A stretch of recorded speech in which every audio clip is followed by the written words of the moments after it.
प्रविश्य मम वाचमिमां प्रसुप्तां सञ्जीवयत्यखिलशक्तिधरस्वधाम्ना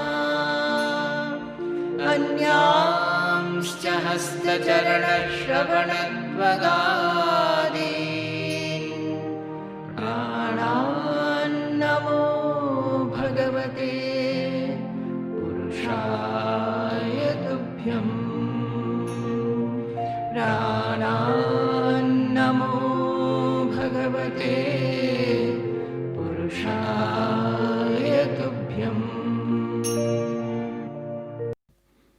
It is our mind which has to do everything, small work, big work, medium work, everything with a sky-like dimension.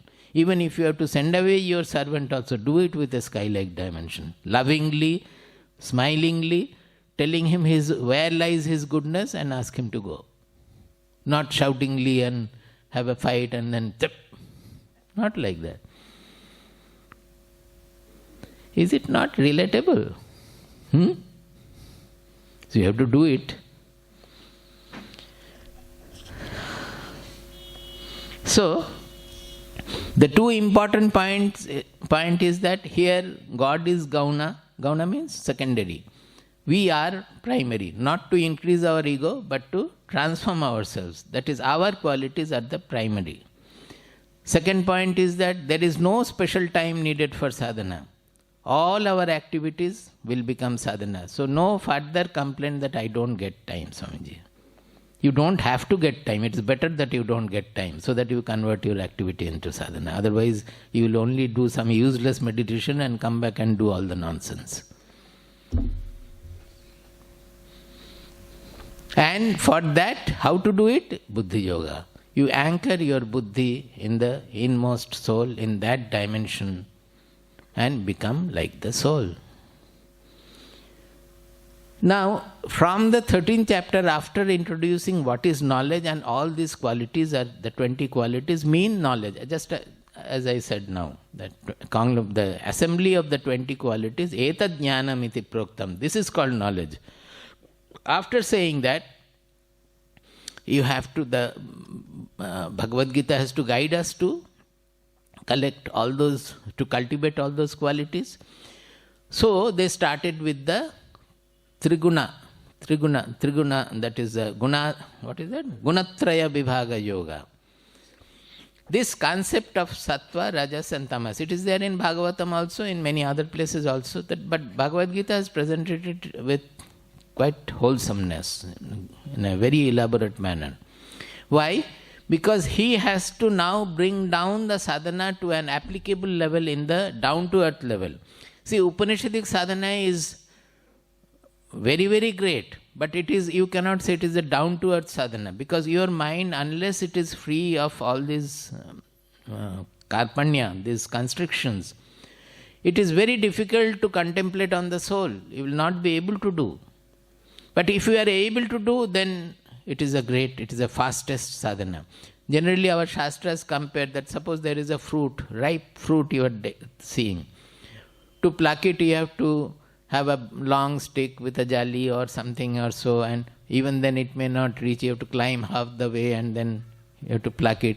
Even then it may fall and break also. Finally, you may not get it. But with so much of effort you have to do. Whereas a bird sitting on the tree, it sees the fruit and immediately it flies and takes it.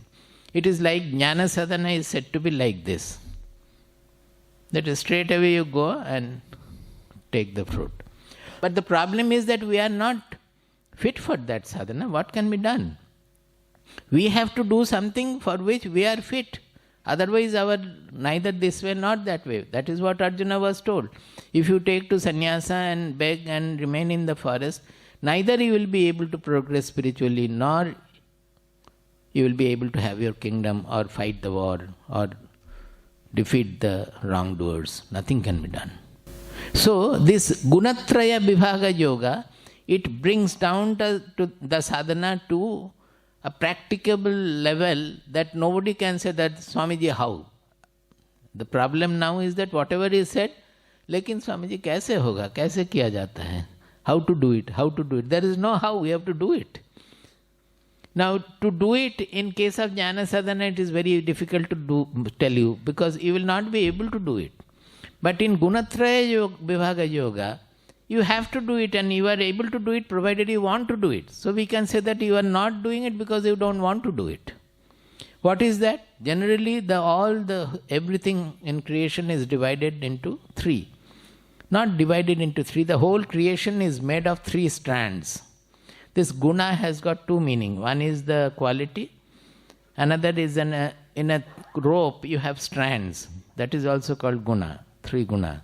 That is, in one sense, they are all the qualities. In another sense, the whole creation is made of this strand. That sattva, rajas, tamas. Now, of that, the very elaborate discussion is there. What is sattvika, what is rajasika, what is tamasika. And the method is very simple. The highest guna is sattva guna, which the quality is to reveal all the truth, give you a comprehensive idea of the truth. So everybody will crave for sattva guna. Now, we have to cultivate sattva guna in the manner. First say, let us, if we are under tamasika, too much tamasika, then we have to cultivate rajaguna also to get over the tamasika character, and sattva guna. Then if you are a rajasika person, you have to cultivate the sattva guna to win over the rajaguna effect. I have discussed this in great detail. There are cities also. I am not going into the detail. Now, how do you cultivate sattva guna? Ahara shuddhau sattva shuddhi. Sattva shuddhau dhruva smritihi. Smriti lambe sarvagranthi nam vipramoksha in Chandogya. Ahara shuddhau sattva shuddhi. Whatever we are made of the inputs we are giving to our being. Ahara means not only food. It is the sights we are seeing, the sound we are hearing, the touch we are taking. All these are inputs. They are ahara. Much more important than all this sensory ahara is what we are talking about, thinking. What we are thinking is a direct input to the mind. Suppose we are seeing some film, we are reading some novel. It is a direct input to the mind. If you are reading something which will make your mind constricted, selfish, agitated, then you will become like that. If you want to make your mind sattvic, you read something sattvic, you read about the sattva guna stories or life of such person or so, then automatically your mind will become sattva guna oriented. That is why this in the Kevala Jnana Nishtha, they are studying about the Atma, about the soul. By that they become Shuddha Sattva, they become completely converted into Sattva Guna. So it is a direct ahara which we have to have. That is, we have to take care of our food, we have to take care of our clothings, we have to be careful and attentive about how we are decorating our house, because if you have sattvika decoration, not too gaudy, multicolor, etc., then automatically that will make your mind also sattvika. The people you are associated with, if they are sattvika, then you will become sattvika. If they are rajasika, tamasika, automatically the effect will come to you. So it is a very simple interactional exchange of qualities. To be careful about that, to be focused on that, and change all your interactions into, to the extent possible, sattva guna oriented. So you will have the sattva guna, more and more sattva guna you will have. Then you can win over the rajoguna and tamoguna also. And the ultimate level is to go beyond here in the 14th chapter, they have also discussed how each guna binds a person. Tamaguna binds, rajoguna binds, even sattva guna also binds us. He says that sukha sangena badhnati jnana sangena chanagha. Sattva guna binds us by sukha sangha and jnana sangha.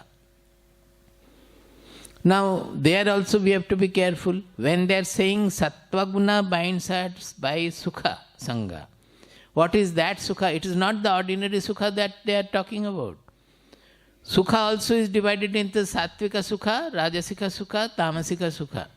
So what is the sattvika sukha you have to read? That is given in 18th chapter. We have discussed it a lot.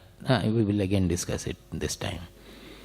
So, a A sattva guna person, when he is undergoing a bondage because of sattva guna, it is because of his clinging to the sattvika sukha.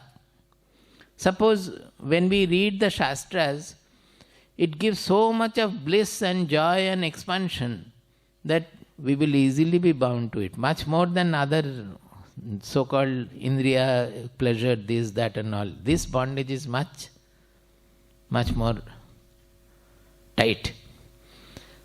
So such people will not like to get up. If you say that the tap has to be repaired today, he will get annoyed. Because he doesn't want to leave the reading and studying. Suppose a person is getting into real meditation, it will be so joyous that he won't like to do anything else. These are the sattvika bondage. Our Swamiji was very much given to meditation. He himself says that I was a meditation monger. But I said that don't use that word, monger doesn't matter. But he was indulging in meditation, you can say, in a way. So one day after coming to the ashram, when our present ashram was established, he was meditating. Our Baba also used to meditate throughout the day. So one person came from the village asking for something, for some help seeking also. And Swamiji is finding it very difficult to get out of the trance and interact with him. Finally he could do it and he did whatever to be done. But that day he promised that, why am I meditating every day? For what? It is the same thing again and again and again. And this meditation is not allowing me to behave in the world in the proper manner. So that was the stop. I will not meditate anymore. That was the last meditation. Thereafter he meditates to put others into meditation. That is different. But his personal meditation was over that day. It is so simple. Why should you meditate again and again? It is the same thing again. It becomes a relishing the meditation. That is also bhogecha. Bhogecha, you know? The Malaysians know very well. They opened a WhatsApp group as bhogecha. I explained it so detailed that I never knew. Only this time I came to know that their WhatsApp group is called bhogecha. So it is also bhogecha to enjoy the bliss or the peace or whatever it is. So, Sattva Guna also binds by this Sukha Sangha and Jnana Sangha. That is, whenever you discuss these things, I also, while explaining these things, I get a lot of joy, is it not? Otherwise, how will I tell you? That joy is also, it's a bondage. If you get clinging to that, then it will become a bondage. So, you have to become Gunatita, means we have to overcome this Sattva Guna bondage also by overcoming your clinging to the sukha, sattvika sukha and sattvika jnana. This jnana also is of three kinds. Last year I had done. Sattvika jnana, rajasika jnana, tamasika jnana. Sattvika jnana is sarva bhuteshu yenaikam bhavam abhyayam ikshate. It is in 18th chapter. Sarva bhuteshu yenaikam bhavam abhyayam ikshate abhibhaktam vibhakteshu tad jnanam viddhi sattvikam. So you have to be very attentive in studying scriptures. If you think that it is just jnana and sukha is binding, you won't get any suggestion from there. The words must speak to you and make the sadhana real for you. Just sukha sangena badnati jnana sangena chanaga. Ho gaya. What is great there? When you compare from that, this sukha must be sattvika sukha. And what is that sattvika sukha? What is that sattvika jnana? Then the whole words, all the words become meaningful. They start speaking to us. So the jnana sangha is what kind of a jnana? Sangha to what kind of jnana? That is clinging to what kind of jnana? Sarva bhuteshu yena ekam abhyayam bhavam ikshate. That jnana is always contemplating on the ekam abhyayam bhavam. That means one, unchanging, imperishable, immortal, immortality. In what? In everything. That is the consciousness. That is the basic truth in everything. So that knowledge which is always connecting us to that kind of an emotion, that kind of a bhava, which is always relating us to this oneness, the consciousness on which the whole world is appearing to be, on which all the differences are there, but his focus is on that oneness on which everything is appearing to be. Abhibhaktam vibhakteshu. These are all fragmented. The whole world is fragmented. Something is white, something is black and all. But he sees that black and white both are appearing on the revealer consciousness. It is the one thing everywhere. Both the ugliness and the beauty is appearance only on the consciousness. The enemy and the friend, their appearance only in the consciousness. So in his vision, his focus is more on the oneness than on the variety. Variety he sees as an expression of the oneness. So that binds, even that kind of a dimension of the oneness dimension to relish, to contemplate and to get dissolved in it, that also becomes a clinging, a bondage. Well, how can you overcome that bondage? Shastra says by surrender. That is the ultimate. Surrender means you don't bother about, sometimes sattva guna will come, sometimes rajaguna will come, sometimes tamaguna will come. Everything is okay. You become like the Lord on which the whole creation is dancing with all its ugliness, criminality and goodness and beauty. Everything is in me, doesn't matter at all. So you become absolutely impersonal. That is the height of impersonality. So the whole sadhana is brought to a down-to-earth level in 14th chapter. And it doesn't stop in 14th chapter, it goes on in 16th, 17th and 18th. So you can understand the importance of this Gunatraya Vibhaga Yoga. In 18th, whenever we are studying 14th, we are studying in combination with the 18th, because without that the 14th chapter cannot be understood properly. That is what we also did here. Now after discussing all these things, quite a few, these three kinds of divisions we have done, coming up to 28, where karta, karma, all are divided into sattvika, rajasika, tamasika, jnana. All these we have completed last year, so I will not go into the detail unless somewhere it is essential. Now, from 29th onwards, he is explaining the buddhi and dhruti according to these three gunas. So we will start reading from here. Buddhair vedam dhruteshchaiva gunatas-trividham shinu. Buddhair bhedam dhruteshchaiva gunatas-trividham shinu. Prochyamanam-asheshena Prithaktvena Dhananjaya. He says, Buddhehe bhedam dhrutehe cha eva gunatas trividham shinu prochyamanam asheshena prithaktvena Dhananjaya. O Dhananjaya, O Arjuna, I will tell you in great detail and categorically, prithaktvena, about the three kinds of buddhi and dhruti. Buddhir bhedam, the three kinds of buddhi, and dhruti also. That is three kinds of buddhi as well as dhruti I am going to tell you. I said that before that he has already talked about jnana, katta, karma, etc. All are three kinds. So it continues with that. Now this buddhi and dhruti.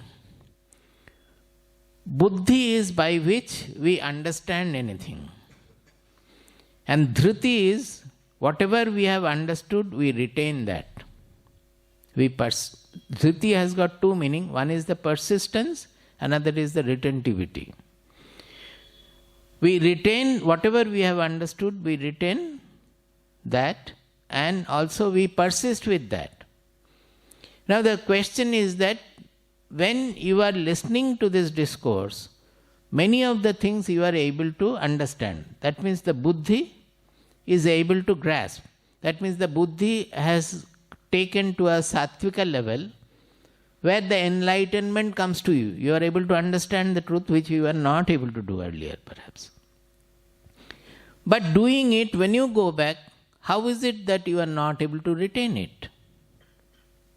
When you are going out, whatever you have understood, it gets fizzled out, it gets again lost. So that dhriti will depend on your sadhana. Why? Because it will depend on your guna constitution. Suppose when you are listening here, through the words, through the expression, illustration, through the explanation, what I am really trying to do, it's an abstract analysis. What I am really trying to do is transfer sattva guna to you.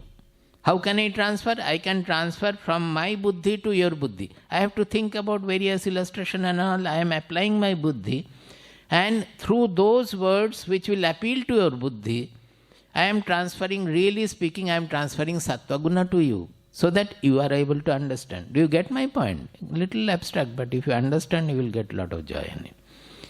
So, with that help, you are able to understand.